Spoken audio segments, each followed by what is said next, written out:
Na doon ng helmet kasi pwede tayong makiano kay Gajun kung halimbawa May kung nagkitay saan sa liga na. oo. Walang problema.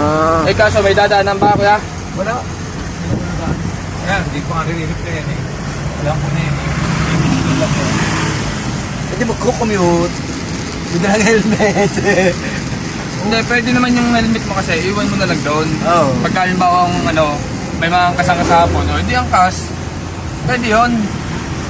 Halimbawa, nagdala ka ng helmet niya, hindi mo doon. Hindi mo mawawala yun dun eh. Dahil nandyan lang yun.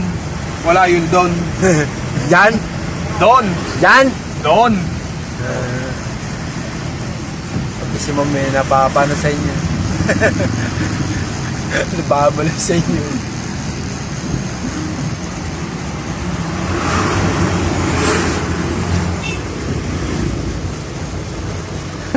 Pangit mo. Dahil na pag ang chick mo ilang tao.